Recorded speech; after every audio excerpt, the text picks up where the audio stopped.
Bonjour mes dragons, c'est Suta. On se retrouve pour une nouvelle vidéo dans laquelle on va plutôt analyser le deck Mystic Mine. Je tiens à vous dire que cette vidéo est destinée aux joueurs qui participeront au CDF le 8 et 9 juin à Villejuif, et aussi aux débutants qui seront présents au CDF afin qu'ils puissent mieux se préparer à affronter les joueurs Mystic Mine. Dans cette vidéo, je vais vous présenter le deck en question, sous différents formats et comment le battre. Et je vais aussi vous parler des cartes et decks que je vous conseillerais de jouer contre Mystic Mine. Qu'est-ce qu'un deck burn et comment le battre? Le deck burn est un deck qui se compose en majorité des magies et pièges permettant d'empêcher l'adversaire d'attaquer ou activer les effets, de le forcer à piocher des cartes pour détruire son deck ou l'infliger des dommages d'effet. Dans le deck burn, on peut retrouver trio et duo Jama pour remplir la zone monstre main adverse, désert seul et explosion secrète pour les dommages d'effet, carte cadeau et réincarnoyer Farstar pour détruire le deck, golem de lave pour les dommages d'effet, Lilith pour poser les pièges directement depuis le deck, carte d'exécution, terre du jugement dernier, et surtout mine mystique, la magie du terrain qui offre une victoire gratuite à tous ceux qui la jouent.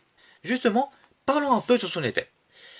Alors, si l'adversaire contrôle plus de monstres que vous, il ne pourra ni déclarer d'attaque, ni activer les effets de monstres. Dans le cas contraire, vous ne pourrez ni déclarer d'attaque, ni activer les effets de monstres.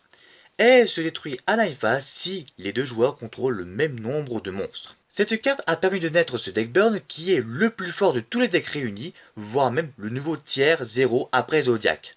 Le pire, c'est que le deck Mystic Mine est moins coûteux, accessible à tout le monde et facile à jouer.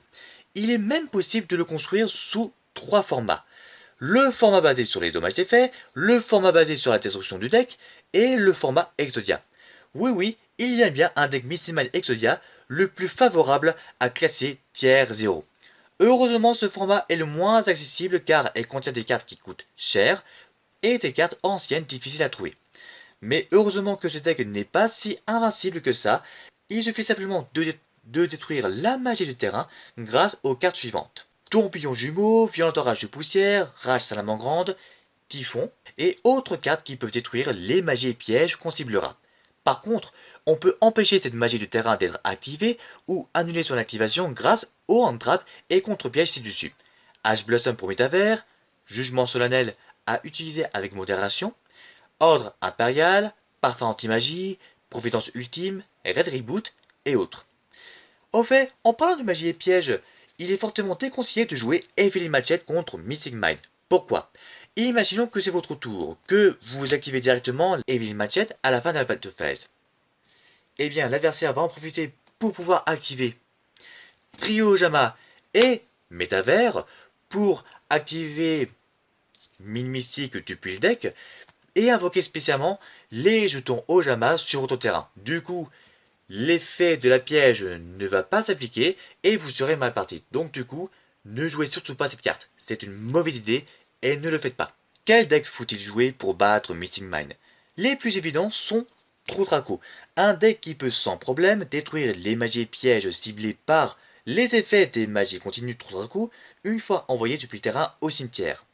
Et Skystriker, un deck basé sur les magies dans la majorité, pouvant détruire au moins 2 cartes sur le terrain pour chaque effet activé. Il y a aussi le deck Endymion, bête mythique, deck basé sur les pendules pouvant effectuer jusqu'à 6 negates grâce au compteur magie. Orcust, deck basé sur le bannissement des monstres pour poser les pièges directement depuis le deck, piocher une carte, invoquer un monstre depuis la main, deck et ou cimetière, ou annuler les effets de carte. Et bien sûr, Altergeist, un deck centré sur l'annulation des effets en sacrifiant ou renvoyant une carte Altergeist à la main. Pour conclure, le deck Mystic Mine est certes fort et toxique parce qu'il causerait le dégoût chez certains joueurs qui souhaitent reprendre le jeu mais qui vont s'arrêter du jour au lendemain en se disant mais ce jeu c'est de la merde. De plus, rien qu'en parlant du Mystic Mine, ça divise la communauté et je sais de quoi je parle. Mais l'avantage, c'est que grâce à l'affluence du Mystic Mine, les decks Trotraco reviendront en force, surtout pour Altergeist qui a disparu des précédents tournois, et ça c'est vraiment une bonne nouvelle, et tant mieux, puisque ça en fera un de plus pour contrer Mystic Mine. Maintenant, Le choix s'offre à vous. Soit au TDF, vous serez aux côtés de l'Alliance prêt à combattre le maléfique Mystic Mine, ou deviendrez-vous l'un des serviteurs du mal pour accomplir la conquête du monde duel. Le bien ou le mal, faites le bon choix.